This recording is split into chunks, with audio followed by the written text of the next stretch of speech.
Well, very proud of that team. Clearly, it felt like we were trying to pedal a bike uphill all weekend, and just to dig deep and find a way to win that game and keep our record in a really good spot, both in the league and overall. That was a huge thing for us to avoid that, the sweep there, and find a way to win. So real proud of those guys. Hickory shirt, very nice, Jimmy. Looking for the Reed Butcher one, too. Mark, just if you can, explain what happened with the ejection, and then going forward, considering that I think it was about the pitch clock and not about ball and strike, is there a way you can appeal that? Well, I hope so. The clock was clearly on 0. It wasn't called. I can't say a whole lot more than that. I think I was ejected, not for what I said, but because I was in the vicinity of the umpire trying to get an explanation, trying to see if we could get some help from one of the other umpires, because it sure seems like we've had a lot of, for all around the country, we've had no problem calling pitch clock violations, and that one was clearly at 0. So that was my concern at that point.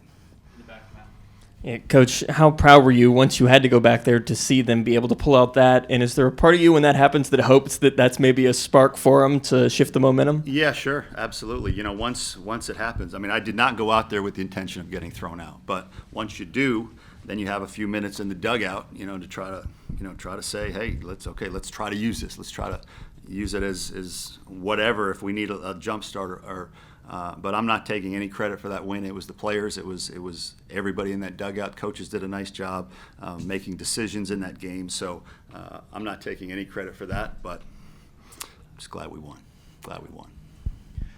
Two-parter for you. First one, just curious, where were you watching the game, or were you able to watch after the ejection? I was watching on television in my on the second level locker room area. And it stunk. I'm ashamed of how uptight I was watching the game. I felt like a fan, and I guess I can relate to the fans and how you can just be a little uptight watching that game. And my wife shot me a text and said, "Do you need any company?" And I'm ashamed also to say I responded, "Sorry, no." I wasn't in the right mood at that point, and I'll have to make up for that later, I'm sure. But yeah, it was tough. It's not fun not being with your team, and that's why I was really happy that they came through the way they did, because it's just, you don't want to be separated from your team like that. I'm guessing seeing Tippett hit the homer made you a little less uptight in that moment. Just how did you react to that? And obviously, first career home run, haven't seen a lot of power out of him. Just what does it mean for him to be able to produce like that? I'll compare myself probably to how fans are and how I am with football games too. You went from, we got to get a hit here, and you're uptight about that. Then you hit the homer, and then you're immediately thinking, okay, how are we going to protect this lead? So you're uptight both times. And again, when you're out of the dugout, you have no control. In the dugout, you stay much more calm, and you're thinking about situations, and you're communicating with coaches and players, and you're thinking an inning ahead, a batter ahead, all those things. And when you're up there by yourself, you have the ability to do none of that. And so not enjoyable.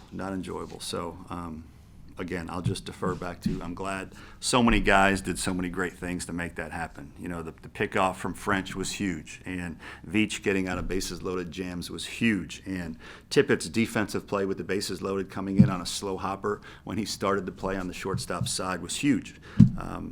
Proctor getting his first save at the SEC level was huge. Becker settling in after the first inning was huge. Just so many big things. Great to see Caleb Dennys go 4 for 5. It's another guy that's been a little up and down this year. It's great to see what a good attitude, how a good attitude can get rewarded, the way it has with him having such a great weekend. So a lot of storylines today. Yeah, I was going to ask specifically about Proctor. Y'all brought him in to pitch big innings, and he hasn't really been in those tight moments, at least in SEC play.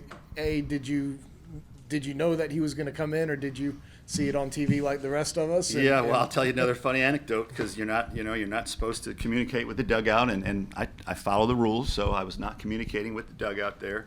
So on the broadcast, it was obvious that Veach had kind of got to where he was going to come out of the game. I knew Parker was going out, But I was waiting to see when they panned to the bullpen who was going to run out of the bullpen, because there's a number of different people it could be.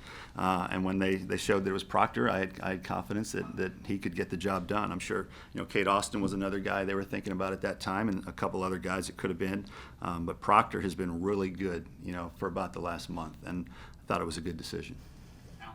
You mentioned Becker settling in. He got 11 of the last 13 out after the start. How much did that give you guys a lift today? And kind of does that go back to what you were saying last week about him kind of being calmer in those moments as the older he gets? Yeah, for whatever reason in baseball, you see that with lefties sometimes, is where you've got to get them early, because if you don't, they really settle into ball games.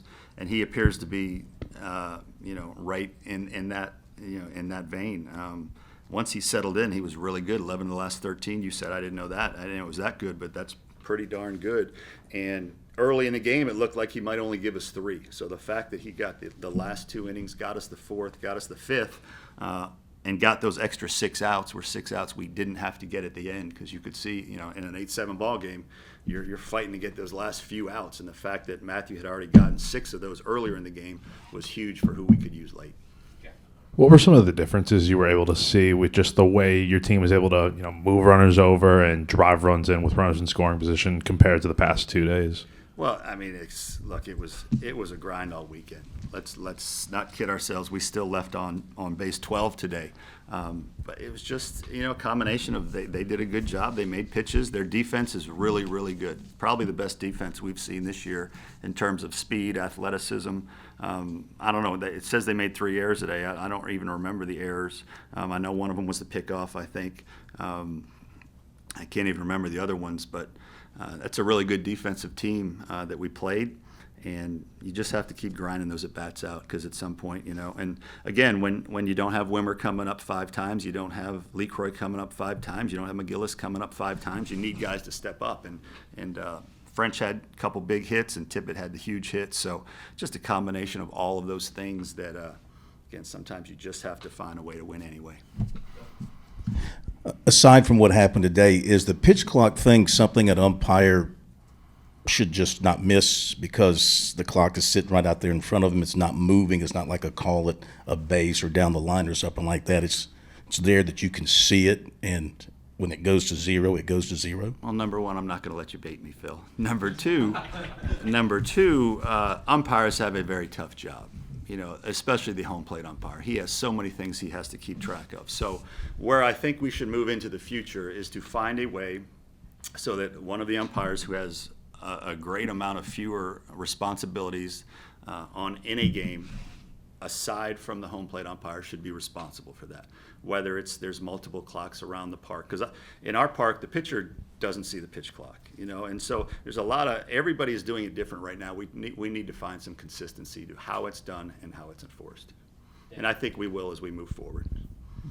Mark, the starting rotation kind of took its lumps this weekend. I mean, willing to chalk that up to one bad weekend, or do you have to look at maybe switching some guys around? I mean, it's not like anybody really had a good day from a starting perspective. Yeah, look, and I appreciate the question. I think we're always going to evaluate everything we do, everybody's roles, but it was a weekend where all 3 guys weren't, dominant. So I think maybe we'll chalk it up to just one of those weekends, but we're going to evaluate everything, and just to make sure we're having everybody in the best roles as we move forward. So I know that's not a clear answer for you, but it's kind of right in between there. In the back, Jan. Yeah, Mark, I know you said that you didn't want to take credit for this win, but despite that, you guys still outscored them 6-2 after your ejection. What does that say about the character and the grit of this team? Well, the character, the grit of this team cannot be questioned at this point. It just cannot. And whether we had lost or won the game today, I would say the same thing. That's a gritty group. We've talked about it. After 35 wins now so far this year, it's a gritty group that's tough, that plays hard. We talked about it the other night. The SEC, it's a marathon. There's 30 games. Every mile in a marathon is not going to be easy and free and just what you're looking for. There's going to be bumps in the road. There's going to be some trials, and this weekend was a trial for us. We played a good team. Auburn will make the NCAA tournament. That's that's a good team that was in Omaha last year, and a lot of those hitters have taken at bats in Omaha, so they battled us hard. And you've got to tip your cap sometimes that, some weeks it's just going to be like that. And a lot of teams in this league, great teams in this league, have had weekends where they got swept. It's just what this league is. It's what we've all signed up for. It's not an easy league, and to ever think that anything will be easy for a week, for a month, for a season, just not how this league works. More questions? All right, thank you.